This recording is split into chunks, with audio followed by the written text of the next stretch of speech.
station, Manx Radio. Moramai, good morning. This is Judith Lay welcoming you to Manx Radio and to the podcast of this week's edition of At Your Service. Manx Radio. If I were to give a theme to this morning's programme, it would be You Are Not Alone. And when you listen to my two guests, I think you'll agree that while they're talking about the work of two vastly different organisations, You Are Not Alone is what they're both saying as loudly and clearly as they can. So who are they? They're Henrietta Blyth and Diane Regan. And they represent two of over 90 charitable organisations who last year shared in a distribution of some £2 million given away by AFD Software, the Postcode people based at Mountain View Innovation Centre in Ramsey. And this isn't a one-off. Each year, AFD company directors David and Alison Doricott encourage every member of their staff to nominate an organisation to receive a gift to further some particular aspect of their charitable work. As David Doricott explained when he was a guest on this programme recently, this helps AFD to achieve one of its key company objectives, which is, and I quote, to generate profits and to use them creatively in the relief of suffering, the improvement of society and furtherance of the Christian gospel. Furthermore, Henrietta Blyth from the charity Open Doors believes passionately that in the local church lies the hope for the future of the world. And Diane Regan of Kintsugi Hope says, struggling doesn't make you a failure. It makes you human, and your future is full of hope just as long as you keep remembering you are not alone. We're going to meet them both after a hymn that in another way echoes our theme as the choir of Manchester Cathedral sing, I heard the voice of Jesus say, come unto me and rest. Jesus.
wonderfully consoling words in the final verse of that hymn.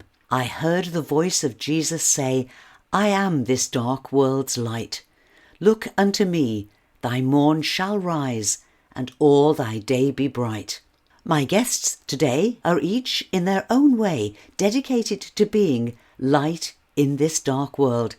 And in December, they travelled from the UK to attend the annual charity evening hosted by AFD Software, where they each talked about their work and how the donation from AFD would be used.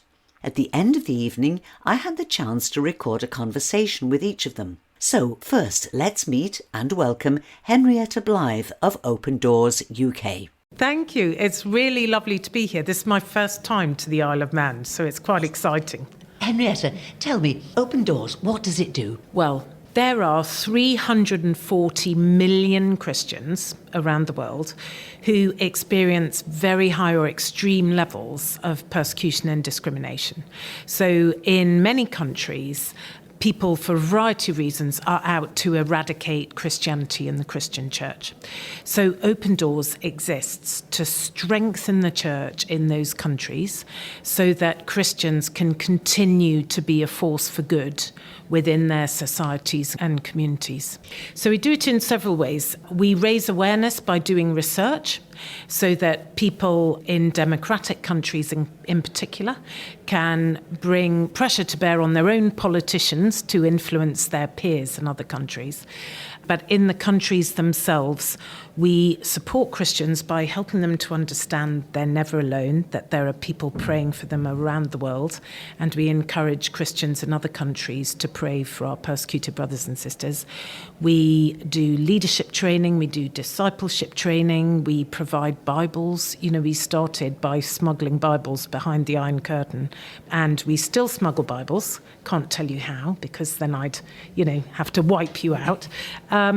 During COVID, a lot of Christians experienced even more persecution. So, for example, in India, many Christians are poor. They were discriminated against in the distribution of food aid and basic supplies. They were denied healthcare. And so we can help by working through partners and through the church to ensure that Christians have what they need to continue to survive and thrive. A lot of Christian men lose their jobs as a result of their faith. And so we also help people with ideas for livelihoods and loans to start businesses and so on. And sadly, with women, there's quite a lot of sexual violence. Pastors' wives and daughters are often attacked in order to get at the pastor. And so we provide a lot of trauma counselling and support as well.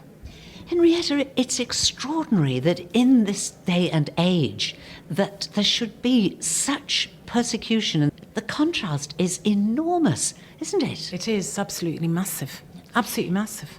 I was watching a video presentation that you showed, and I was so touched by comments of one gentleman who said that he wanted to express thanks for the microloan that he had, that it enabled him to rebuild his business.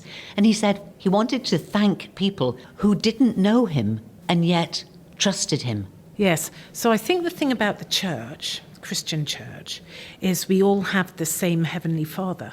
And so this is about family. These are our spiritual brothers and sisters.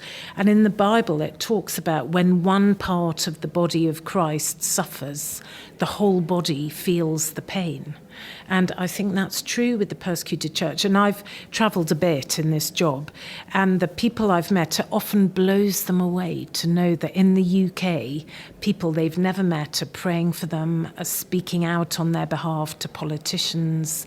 We also have a letter writing campaign, so people here sometimes write letters to them to encourage them, and they're just amazed. We do sometimes send greeting cards. We quite often run particular campaigns for people to write, for example, to women in Nigeria who've been forcibly abducted by Boko Haram and experienced horrible trauma but managed to escape, to children, that Christmas we write to people, just to different people at different times. There's lots about it on the website if people are interested in doing that. Henrietta, I've got to ask, how did you get involved? What's your background? Good question. So my background is actually most immediately in relief and development. So I worked for Christian Aid and for Tear Fund. And then I'd been running an organisation that sadly went bust, went into liquidation. And I was licking my wounds a bit. And then the headhunters came after me and said, there's this role coming up at Open Doors. And as it happens, I had met my predecessor about a year before that, because we'd been asked to do a seminar together, 2 CEOs in conversation. So I knew about Open Doors. And I believe passionately that the local church is the hope for the world. I think the church is a huge force for good. And so actually strengthening the church and enabling it, enabling Christians to stand strong, is a huge way of strengthening countries and communities. You know, when we're at our best, we really are salt and light, as Jesus said. So I was very excited to come to Open Doors and be able to really help with that in a hands-on way. That is such an interesting thought, because we often look at a country in a desperate situation. Let's take Afghanistan, one of the countries you talked about. And we listen, we watch and say, well, what can I do? It's beyond help. It's too complicated. And we need to be told that we can do something. Well, I think the main thing we can do is pray. And prayer makes a massive difference. So Brother Andrew, who founded Open Doors, in the early 80s, he started a campaign on prayer for churches behind the Iron Curtain. And as you know, communism was really hard for Christians, and the communist authorities wanted to eradicate the church. So Brother Andrew started this campaign in the early 80s, and at the end of the campaign, 7 years later, the Berlin Wall came down. And you'll hear all sorts of reasons why the Berlin Wall came down, but the growth of the church in Eastern Europe and the wave of prayer, I'm convinced, was a major reason why it came down. Henrietta Blyth, thank you very much indeed for talking to us. And the website, just remind us of the address of the website. It's www.opendoorsuk.org. Let it roll like a river from the mountains to the sea. Let righteousness and justice flow through me. Let it roll like a river coming down from heaven above. Pour out the living water of your love to bring hope among the hopeless, the poor and dispossessed, healing for the broken, the outcast and oppressed. God of justice, God of truth, God of grace so deep and free, God of mercy, God of hope, let your love be real in me. Let it roll like a river from the mountains to the sea. Let righteousness and justice flow through me. Let it roll like a river coming down from heaven above. Pour out the living water of your love. Speak out for the voiceless, stand up for the right, see beyond the darkness to your eternal light. God of suffering, God of joy, God of all that life can be, God of heaven, God of earth, let your love be real in me.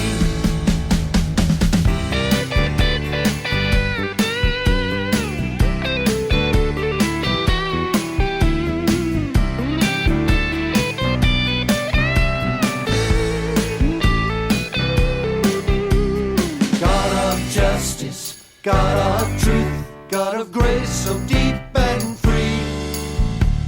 God of mercy, God of hope, let your love be real in me.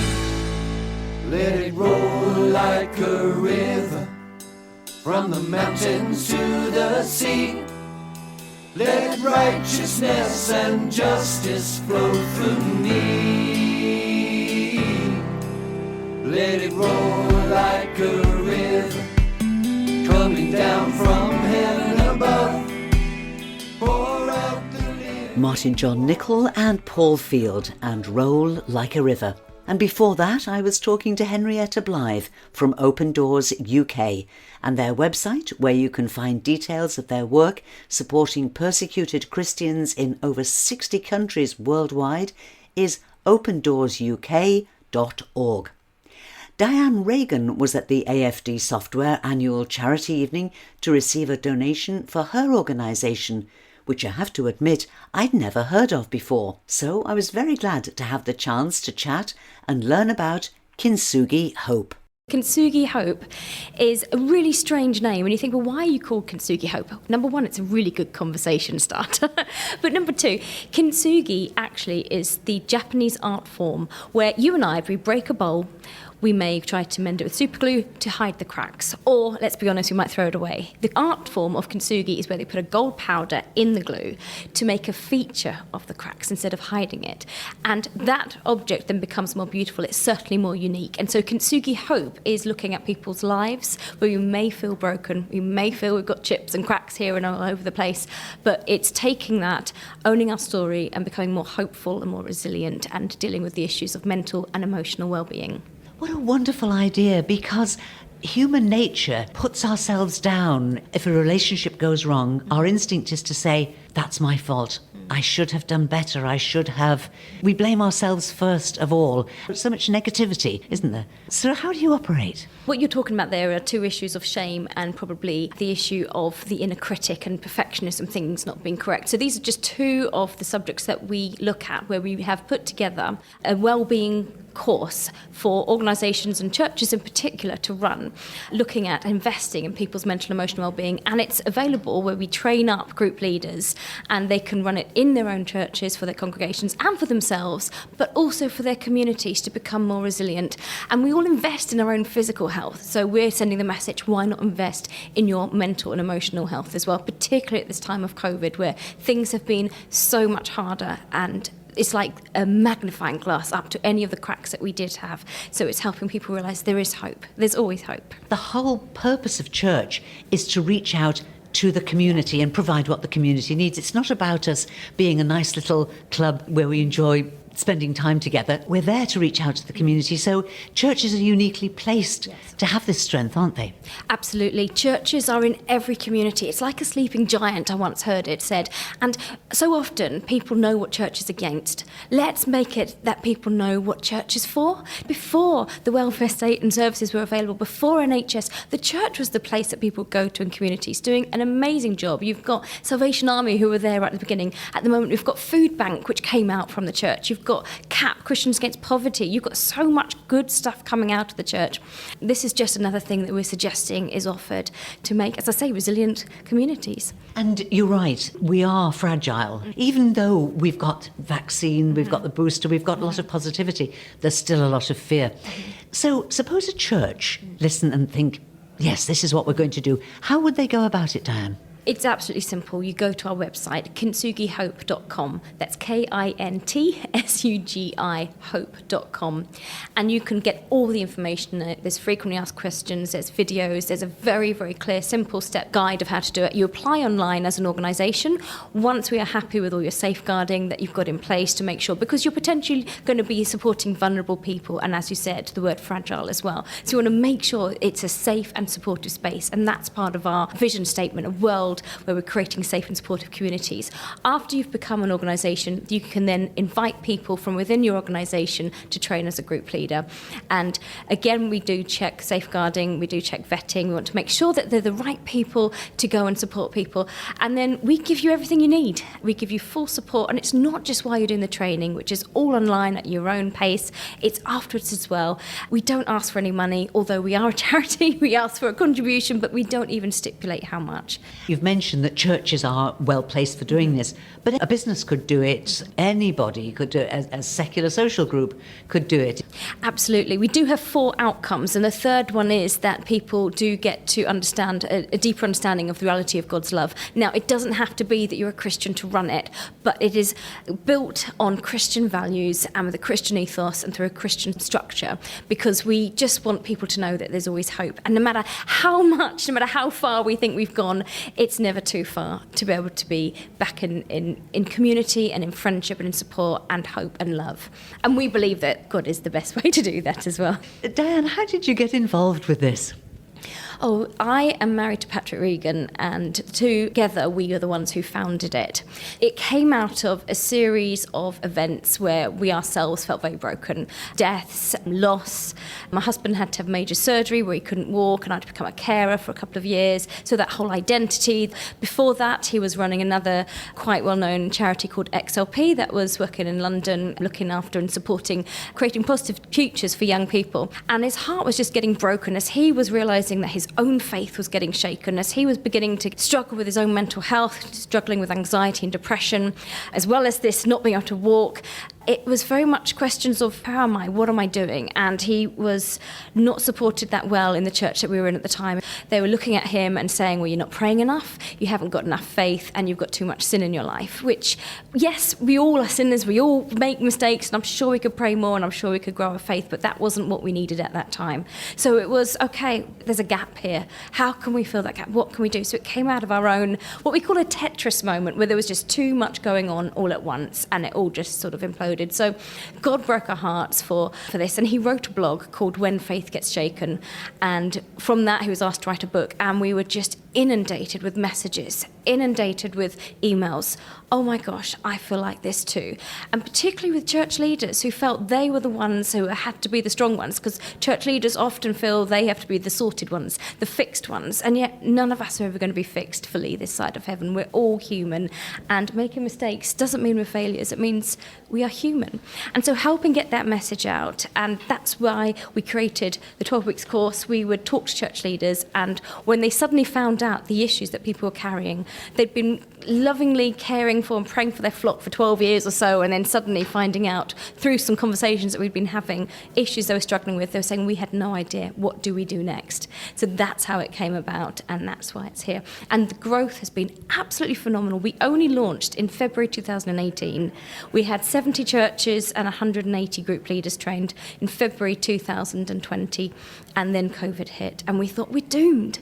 We now have over 1,200 group leaders, nearly 400 churches, and that number is being added to every single day. So it's not us, it's them doing great stuff. We're just watching it happen and just really, really overwhelmed and blessed to be part of it. Rather than you being doomed, to use your own words, absolutely, that he was bringing you to the moment when you are so much needed, and brought you as low as you and your husband as low as you could be, to be open to doing all of this, because without that you might just have carried on with the charity that you're involved in. So do you feel, I am hearing God going through this very much. Do you now feel God's hand so strongly on your shoulder in this? Oh, absolutely. It's like we're just watching it unfold in front of us, and it's, as I say, it's a privilege to be part of what God is doing. And our tagline is discovering treasure in our scars. And there's so much treasure now that we can see out of the brokenness that we had, with people's lives being changed, the hope being brought more forward. And interestingly, Judith, we set up Kintsugi Hope because the two top social issues at the time that we saw was being faced by the church was social isolation and poor mental health. So if that was not God preparing us for COVID and being there to be able to help the church support their communities, then why he chose us to do it, I don't know. But for the moment, we're trying to do what we can. I think you were listening very, very attentively to God's call. God is working in new, fresh ways in our world. It's very exciting, isn't it? Oh, it's so exciting. And do you know what? I don't think we've seen anything yet. I think there's so much more to come. And it's just we have to hold on and keep going and just owning our story and recognising that there is hope and that there is gold to be found even in the darkest places. And often that's where we grow the most. You know, a seed goes down into the darkness and that's where the life comes forward. Patrick's just written a book actually called Bouncing Forwards. And, you know, we've been through a really difficult time and it's all about resilience, notes on resilience, courage and change. And he talks about an analogy of a tennis ball and a tomato. You know, people say bouncing back, that's the definition of resilience, but we don't want to bounce back. Things have changed. We've looked at our values. We've tried to figure out what's important to us during this time, and there has been a big change. We've got lots of lamenting and grief to go through. It's so many different things and issues going on. So it's wanting to bounce forward to the new season. And it says in Isaiah, don't look back, but look forward. Something's coming. And if you bounce a tennis ball, it will come back to you. But if you throw a tomato, yes, it might smash up and go, but it'll go into the ground and those seeds will grow and new life will come out of it. It might take a while, but it's coming. You need the dark to see the stars. You need the dark to appreciate the good. And remember, there is hope.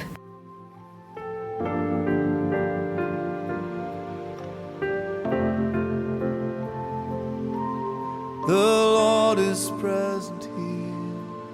The Lord is present here. The Lord is present here. Come worship. The Lord is present here. The Lord is present here. The Lord is present here. Come worship. Brought near by Jesus' blood. Brought near by Jesus' blood. Brought near by Jesus' blood. We worship. With angels around the throne. With angels around the throne. With angels around the throne. We worship. Graham Kendrick and The Lord is Present Here. And before that, I was talking with Diane Regan of the charity Kintsugi Hope, another recipient of a donation from AFD Software, the Postcode people based in Ramsey. And if you'd like to know more, the website for Kintsugi Hope is KINTSUGIHOPE. That's all one word, kintsugihope.com. And with my thanks to Henrietta and Diane, let's end now with a look at our notice board. Abbeylands Methodist Chapel welcome you at 3 o'clock today when the service is the Sacrament of Communion with Reverend Steve Ingrewell. Next Sunday, the 26th at 3 o'clock, Abbeylands have their annual service to bless the plough as farmers prepare for spring and sowing. The plough service will be led by Mrs. Pauline Corlett. On Tuesday the 18th, there's a coffee morning in Port Erin Methodist Church from 10 till 11:30. And on Thursday the 20th, it's time for another Tabor on Thursday. This is a Breton-themed night with a meal, and it's in Port St Mary Methodist Church, Mount Tabor. Tickets are £15 each, and you can book by ringing 834 696. On Friday the 21st, you're invited to the schoolrooms at St James's, Dalby, for a bistro-style evening starting at 7:30 with an illustrated talk by Charlene Howard entitled Racing Across the Atlantic on a Sailboat. One goal, 2 people and 3,000 miles against wind and tide. What began as an ocean race to follow in the wake of legendary sailors became a very personal memorial race packed with thrilling stories. Admission at £12.50 includes a hot supper of scouse with chunky bread and pickle, followed by crumble and custard. Please book in advance by ringing Gilly on 844 031 and letting her know if you have any special dietary needs. After costs, all proceeds will go to the 2 charities chosen for the year, as well as the Dalby Church Restoration Fund. And that's all that we have time for now, but I'll be back later, so do please join me if you can tonight at 9 for Sundown, a mix of easy listening music to round off your weekend. And do please email me if you've got items for the notice board or you'd like to request a favourite hymn to be included in a future programme. My email address is judithlay@manxradio.com. So till whenever we meet again, this is Judith saying thank you for listening, and I wish you and those you love a blessed and peaceful week and a very good morning.